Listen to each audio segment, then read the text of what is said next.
Тревожные сигналы из Чернобыля. Зеленский летит на переговоры, а Вашингтон пытается договориться с Лукашенко. Обо всем этом расскажу подробнее в эфире «Нехта». Самые важные и интересные новости. Россия может напасть на НАТО, но Трамп в это не верит. Лидера немецких ультраправых разнесли в прямом эфире. Кто согласился отправить в Украину войска, а кто неожиданно категорически против. Спасибо, что смотрите, спасибо за доверие. Не забывайте ставить лайки, не забывайте оставлять комментарии и не забывайте подписываться на каналы. Все это очень несложно. Поехали.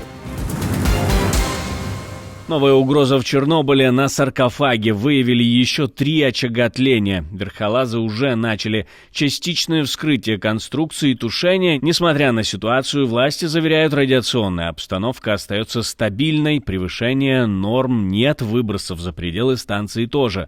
Но сам факт появления новых очагов, фактически новых дырок в таком месте, заставляет задуматься, насколько надежен защитный купол и не повторится ли сценарий, которого боятся все. Зеленский снова вывел кремлевских аналитиков из строя. Президент Украины прибыл на переговоры, но не в Саудовскую Аравию, а в Объединенные Арабские Эмираты. Прибыл с первой леди, вызвал ажиотаж у российских пропагандистов, которые сначала даже забыли, что Арабские Эмираты и Саудовская Аравия – это 2 разных государства, и отправили президента Украины на переговоры с российской и американской делегациями, которые должны были встретиться как раз там, в Эр-Рияде. Но потом посмотрели на глобус, поняли и поудаляли свои посты. Зеленский анонсировал темы визита логичные и без переговоров с Россией. Эмираты участвуют в процессах по возвращению украинских детей и других заложников из России. А американский представитель на Ближнем Востоке говорит, что в Саудовской Аравии будут пытаться улучшить отношения Москвы и Киева. У нас будут встречи по указанию президента. И, надеюсь, мы добьемся действительно хорошего прогресса в отношении России и Украины. А непосредственно к переговорам или к мирному процессу у украинского президента главное требование – это гарантии безопасности. Израиль не член НАТО. Прекрасно, что эти страны уничтожили иранские ракеты. Это означает, что у них есть гарантии безопасности. Конкретные гарантии безопасности от США, Франции, Великобритании и других союзников. Я думаю, мы в этом очень нуждаемся. Трамп не верит в нападение России на НАТО, но на самом деле или пытается успокоить электорат. Президента США прямо спросили, согласен ли он с заявлением Зеленского о том, что Россия может атаковать страны Альянса. Ответ был коротким.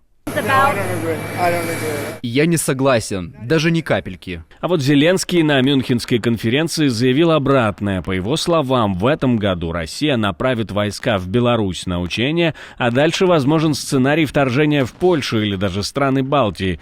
Трамп может искренне считать, что Путин не пойдет дальше Украины, но риторика путинских подпевал говорит об обратном.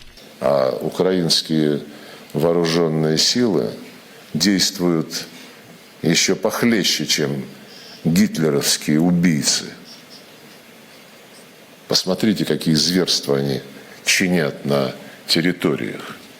И вы хотите, чтобы даже мысль какая-то присутствовала на переговорах об урегулировании относительно того, что какие-то территории нужно еще уступить.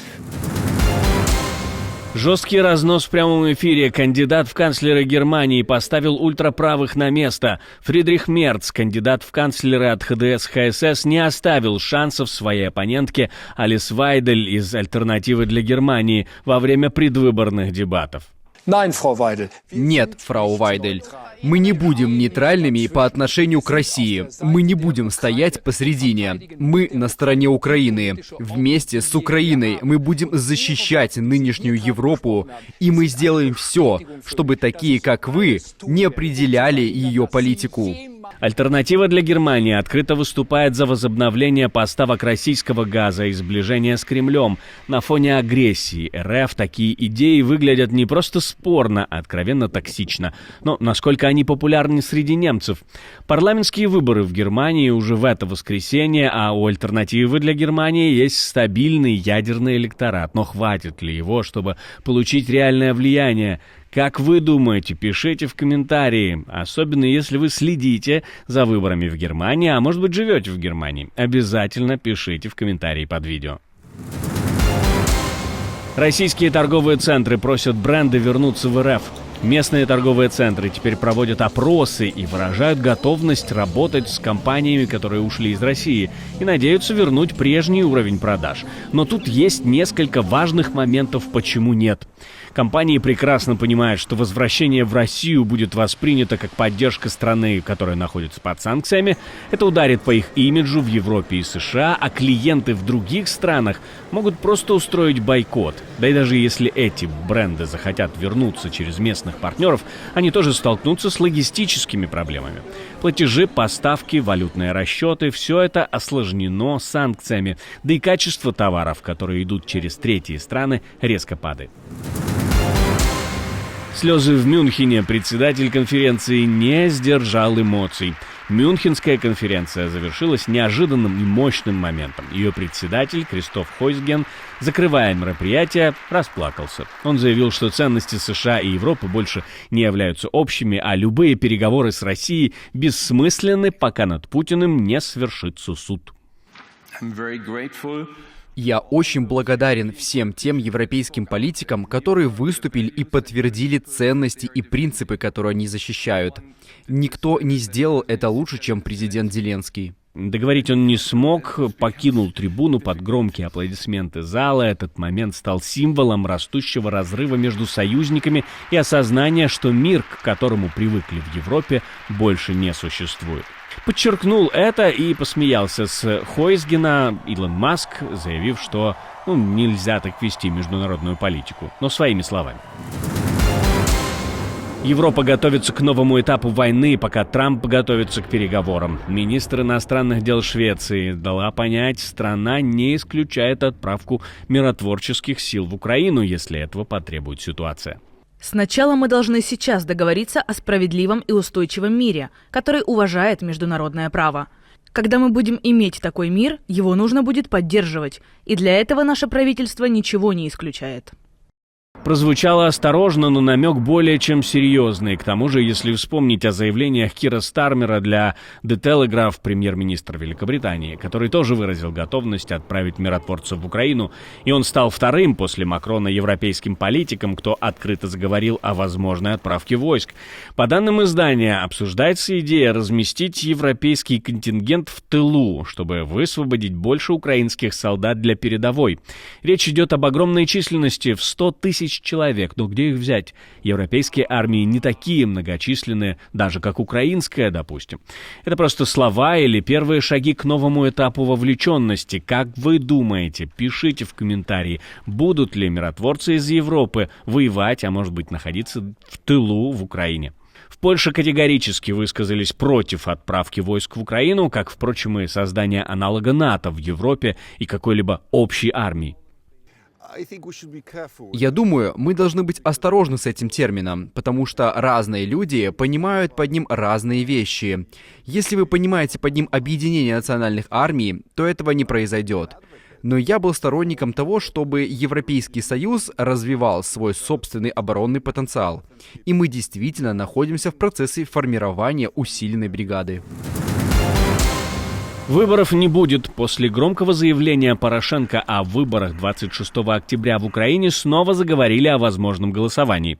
Но «Слуга народа» быстро охладил этот пыл. Глава фракции Давид Арахамия дал понять, что выборы не тема на повестке дня. Во-первых, выборы во время военного положения невозможны, а во-вторых, в рамках диалога Жана Моне лидеры всех фракций и групп заключают соглашение, что выборы состоятся не раньше, чем через 6 месяцев после окончания военного положения. Напомню, Петр Порошенко, пятый президент Украины, в интервью изданию «Цензор.нет» заявил, что власти прорабатывают вариант с проведением выборов 26 октября текущего года. Правда, заявил он об этом уже после того, как Совет нацбезопасности и обороны ввели против него санкции, к слову, из-за которых, как говорит пятый президент, переживает лишение, и ему даже пришлось отказаться от кофе. Є, звичайно, низка кроків, які створюють неприємності. Я не можу на заправки купити каву, бо заблоковані картки, заблоковані рахунки, кладені арешти на активів. І все-таки це було зроблено незаконно, але одразу ж. Але ключова тема розмови не про це, а про те, яку шкоду це наносить державі Україна. Це безумовно підриває імідж держави. США и Беларусь вышли на неожиданную сделку, которая может изменить баланс сил в регионе. Заместитель помощника госсекретаря США по Европе Крис Смит лично встретился с Лукашенко и главой белорусского КГБ. И, как пишет The New York Times, обсуждалась возможность освобождения большего количества политзаключенных, а взамен США могут ослабить санкции против белорусских банков и экспорта калийных удобрений. Но главное, Вашингтон предложил Лукашенко передышку вне орбиты России. Освобождение Александром Лукашенко на этой неделе гражданина США и 2 белорусских политзаключенных может стать первым шагом к масштабной сделке между Вашингтоном и Минском. Но насколько это реально, Москва юридически привязала Минск к себе, подписан договор о гарантиях безопасности, поправки в ядерную доктрину позволяют России применять оружие в ответ на атаку на Беларусь. Если Лукашенко действительно готов дрейфовать в сторону США, это будет самый опасный шаг в его карьере. А если он просто выторговывает поблажки, Вашингтон может попасть в классический лукашенковский развод.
Спасибо, что смотрите, спасибо за доверие. Не забывайте про лайки и комментарии, не забывайте подписываться на канал и про кнопочку «Супер спасибо» тоже не забывайте. На этом у меня все. До встречи и хороших вам новостей.